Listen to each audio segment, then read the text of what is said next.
Hello and welcome to today's episode of the Storyworks Roundtable.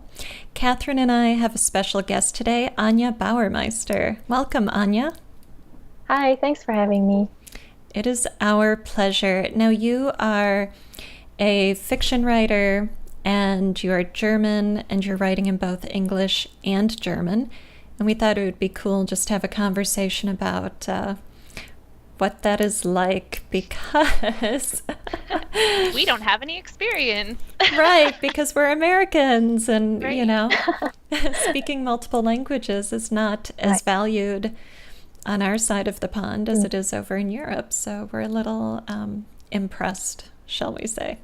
Oh, yeah. Right. But do you have another client who is also writing in two languages, as far as I'm aware? Because he contacted me a while ago. I am your second client already who writes in two different languages. And we haven't mentioned before, but I am working with Christina, with Alida. I work with Christina as well, but she's a translator. I work with Alida as my writing coach as well as editor. Mm-hmm. So we have known each other since 2014, and that's when I was in the U.S. And I was still working in the U.S. as a postdoc, and I thought I wanted to write a novel, and I started the research for it and the writing for it. And I started writing it in German, actually. I did all the outlining in German, and I thought in German. But then because I was in the U.S. and I had been for a couple of months, then everything started to turn into English in my head. And cool. I was like, well, I'm just going to write this in English, even though I had started it in German. So if you had seen my first draft, it's horrible. But I wouldn't have been able to read it because it was in German, right? Right. No, good. So there are a lot of German scenes there, and I just realized also that the voice that I had in German for this particular story didn't fit. And I have this decision, I'm facing this decision now with every story that I want to write, is whether is this a story that lends itself to being written in German or in English. And for this particular story that I'm working on with you, it's basically a given that it should be in English because it's us in the historical Western Wild West in the U.S. So, Okay. That was a lot of information, and that was great. No, that was fantastic. I just want to process it all. So one thing I want to touch on for our listeners or watchers is that the Christina you referenced is Christina Luff, who is your partner with translating books from English to German. And we just recorded an episode with the both of you, and we will link to that in the show notes. So if you haven't heard our translation episode, please go find it. It is fascinating. We loved it. Okay. Now, I think it's so cool what you said about everything you write. You have to decide which voice will suit it. Is it a story that needs to be told in German or in English? I don't have that option. Everything I write has to be in English. So what is it like, that process, and what are the determining factors, and just kind of walk us through that a bit? So sort of like when you choose a point of view for your novel, you have to, I don't know if you haven't written your book about POV yet, or I haven't seen it yet. Well, it is in the works. It is the project du jour. I'm hoping to have it out in March. So that's my timeline right now, is to get it out in March. And I'm sure you have a lot of advice about how to choose a point of view. But for me, as right now, because I just do it out of my own kind of feeling. So I'm not going through it and saying, okay, these are the things I have to look at. It's just, it feels right. And sometimes it happens with a point of view switch as well. I had this with my German novel, actually. I didn't change the language for that, but I had it first written in a third person point of view, and it was not working for some reason. And I just started writing in first person present tense, and it all came together. I suddenly found that I had a better grasp of my protagonist, and everything just was working out, and it's similar to the language choice, I think. Right. Now, in the translation episode, you talked a little bit about the difference between English and German, the words that are available. I mean, they aren't always the same. Some of the verb structures, like gerunds and compound words. And so you said that English is a more emotional language for you, but your German novel was about a boy's experiences during World War II, correct? Right. Yeah. So did that shift from third person to first person while still in German help you access the emotional nature of that story? Yes, I think that was part of why it happened, that it worked better, definitely. Yes, it was a very distanced experience first when I had the third person, even though you can get a close in third person as well. It just didn't work for me in that story. Yes. And for English, the emotional aspect, I find if I were to write a romance, I would write it in English because I don't know, just would. Yeah. Huh. That's interesting. Isn't it? And you had mentioned that the reason that you're writing this current one in English is because it's set in an English-speaking area, Wild West. Is that like a determining factor for you? Is the setting or the culture that you're trying to represent going to also then sway your decision on what language to write in? Sometimes not. So right now I have just an idea for a story that is set in the US but is going to be in German. And it just, I think in this case, in the Wild West case, I had read a lot of stories in that setting in German beforehand. So it's not like I could imagine it in German, but for me, it worked better in English, and it might have been just a factor that I was in the US at that time. So just the fact that I was immersed in that language at that point, and it's really hard to explain why. Right. A lot of our choices as writers, as artists, are made from the gut or the intuition. And, afterwards you can analyze them and say, well, these are the craft reasons. This is why this was the best thing. But like my historical novel that I used for my MFA thesis is told in the first person. And my advisor asked me why I chose a first person point of view. And I said, that's how I heard it. That is just what came through. But then, after the fact, I can look at it and say in fact, I do in the point of view book. I use this as an example. So I've just been writing this week. This is why this was the proper, best point of view for this book, and it has to do with the character, the emotional distance, the type of story being told, and all of those other factors that come to bear on your choices. Right.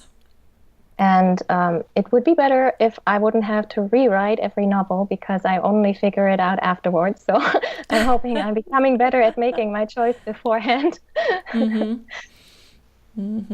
Yeah.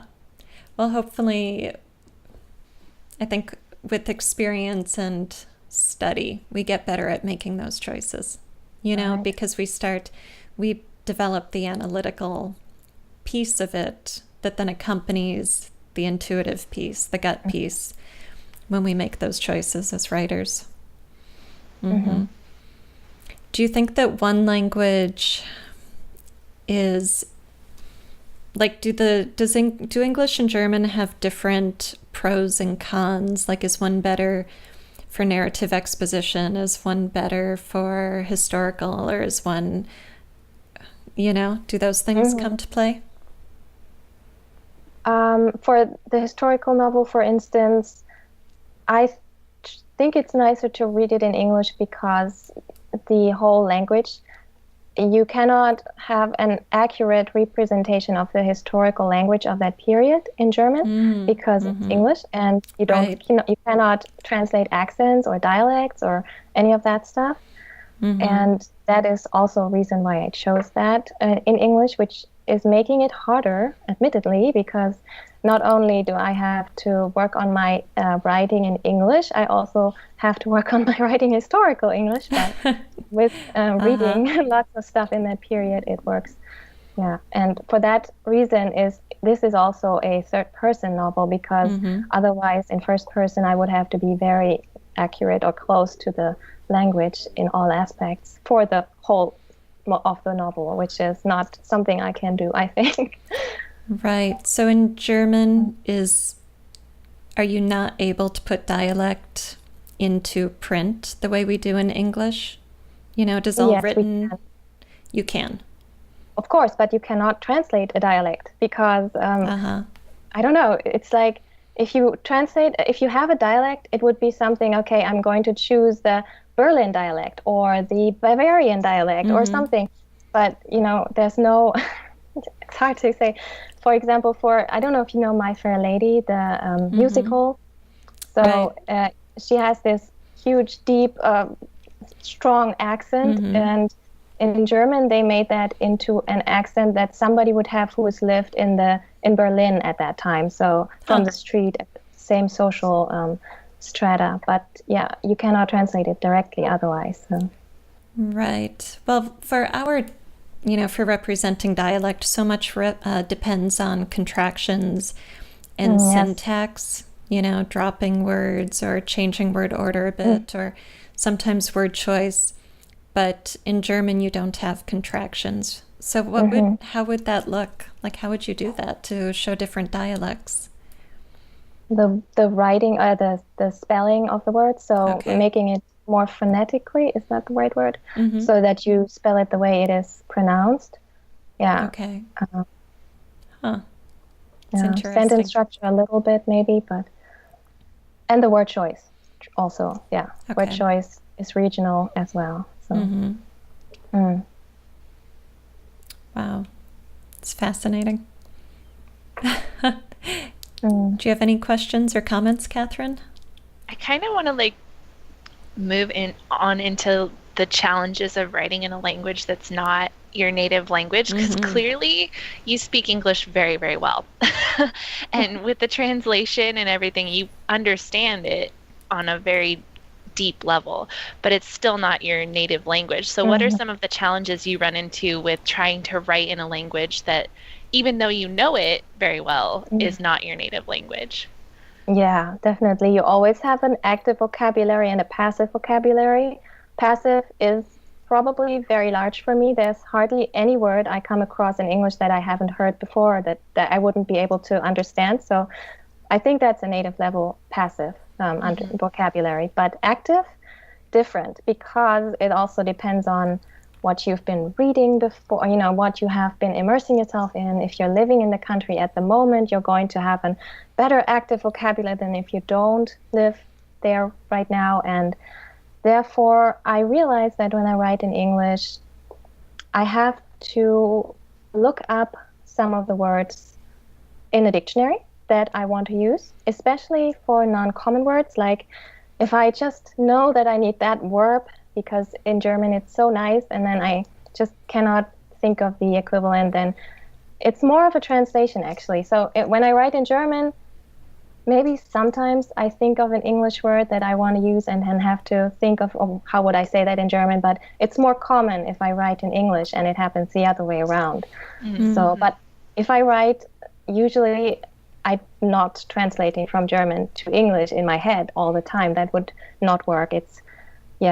It's a matter of reading a lot in that language while I'm writing, so that I have that basis, and it just flows out of me. And just some words, may have to be looked up and changed. And sometimes I'm not sure about some of the words that I use, and then I'm relying on my editor, who will tell me probably this is not a good word choice or whatever. I remember in one of the first drafts that I sent you of one of my chapters, I think I wrote something about crickets and making a certain noise that was not associated with crickets in your language, but in mine. So that was one of the cases where I probably will need an editor. Right. Well, we all need an editor. Yeah. You know. Yeah, absolutely. But so do you think it's more difficult to write in English now that you're living in Germany again than it was when you were here immersed in the English language culture? Maybe a little, but I really pay attention to just read when I write in English, and then I get back into it pretty quickly. Yes. Thankfully, I have a level now that it's not just going to go away after a couple of months of not speaking it so much. Yeah. It's so cool. Indeed. Yeah. Yeah, and I think I am in the process of developing my own voice in English. For German, I've been writing in German much longer, obviously, than I've been writing in English. And I can definitely see the improvement there in my German voice as an author. Just the way in the beginning, I started out probably like every author by imitating other people, because if you read something and you liked it, I read my first stories or attempts and I'm like, okay, I read this book before I wrote this. It's very obvious. Right. And in the English language, I am now probably in the same process, but I hope it's going to go a little faster. I think that was one of my problems with my novel right now, and is that I'm still kind of looking for my own voice there. And I didn't think that it would have to be completely new in a different language, because my experience in writing is general, right? It's not just for German, it's for English as well. But obviously the voice is maybe something I need to develop as well. Right. Voice is one of those intangible, abstract concepts that we come across, and even in the MFA program, it was hard to define. You know, it's sort of like it's the fingerprint of the author. It's your style that somebody can pick up on when they read multiple books of yours or multiple works. And I know I can identify certain things I tend to do in my writing, you know, but overall, I'm still not sure how I would even define my own voice, like how I could describe it to another person. I think I would have to say, just go read my stuff and you'll either pick up on it or you won't for yourself. But it definitely can differ from story to story as well, you know, which is interesting because you're writing. The English book you're working on right now is historical, you know, and I know in my historical fiction, the voice is different than in contemporary fiction, because there is that layer of formality, that layer of trying to access a period and a different culture and a different type of consciousness that my characters would have had than what I have right now.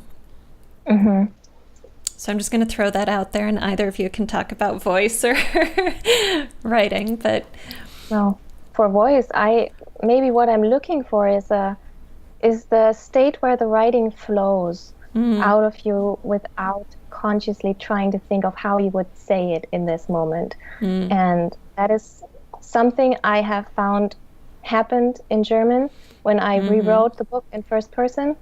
And this is not something I have yet discovered with my English writing. So it's still very difficult.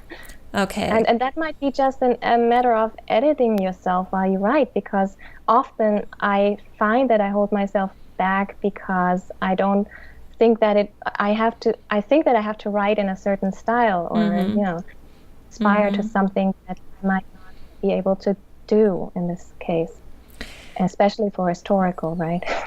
Right. That's interesting. It is so hard to connect with your voice when you aren't in a flow state, you know, where the words just come out. I picked up a story recently that I had worked on about a year ago.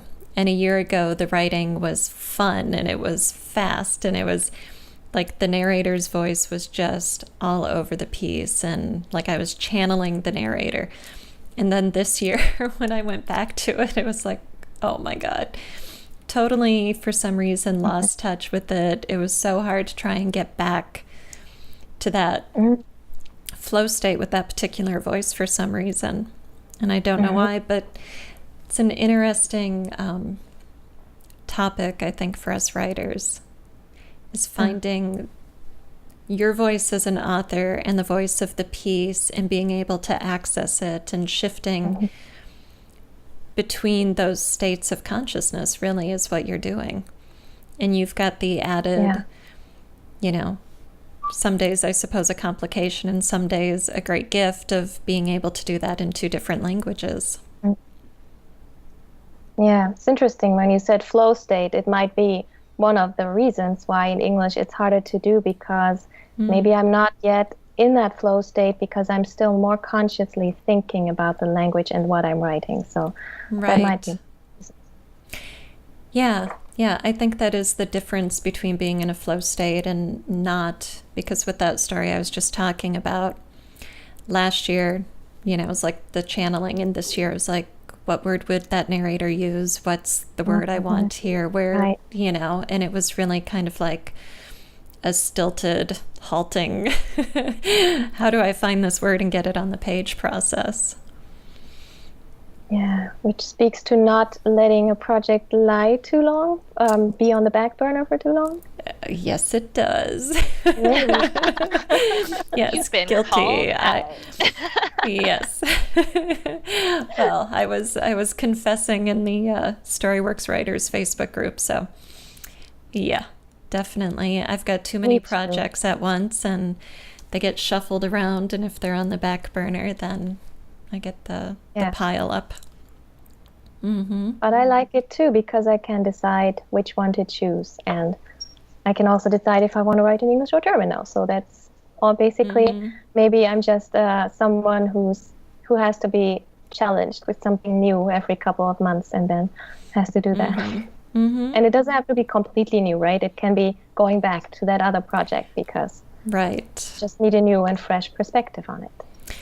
Yeah, that's true. Although I do find that when I bump a project to the back burner, it's not because I lost interest, it's because something happened in life, like a work deadline or getting sick or something with family or whatever. And I do my best writing. I have the most flow state and productivity when I've been immersed in it. It's like the cultural immersion in a language. It's getting immersed in that setting, that world I've built, that character's viewpoint, and the language of the narrative. It is like, you know, cultural immersion or linguistic immersion. We have to be immersed in what we're writing in order to maintain that flow state and to really keep the momentum building. Yes. Kathryn, voice, flow state. I think it's interesting how you talked about, Anja, how you read all of these books as you're trying to write. You're reading in the same genre, you're reading in English, you are doing that immersive, trying to get yourself back into that so that you can just let the words hit the page and not have to think about them as much. And that's, I think, I agree with you, Alida. It's just when you hit that, you're not thinking. It's almost like you're just recording the events that are happening as they play out in your head rather than having to think, oh, what is that? How do I, portray that on the page? It just sort of happens. And then you go back and edit it later. Yep. Well, any final thoughts? Anything you would like to share with us, Anja? No, I shared a lot already. Yeah. And we appreciate it. We do. That was a really fun conversation. Yes. I enjoyed that. So thank you so much for joining us. Is there a website or anything where people can find you or your books? I bet the book you've published is available on Amazon.de. So if anyone reads in German. Also on Amazon.com because, wherever it's published on all Amazon. Yeah, right. Amazon-wide. Right. Yeah, it's, my German name is a pen name, so it's Anja Mai with a M-A-Y, like May, like Anja May. So, so that's where you can find my book. It's my website is anjamay.de. So wonderful. We'll put links in the show notes to that. Yeah. Okay. And my other website is indiscogerman.com, which is in English, so it's probably more interesting to people here. To those of us who cannot read in German. Definitely. Right. All right. Well, thank you, everybody, for watching this week's episode of StoryWorks Roundtable. You can find this and all of our recordings at wordessential.com/StoryWorksRoundtable. Mm-hmm.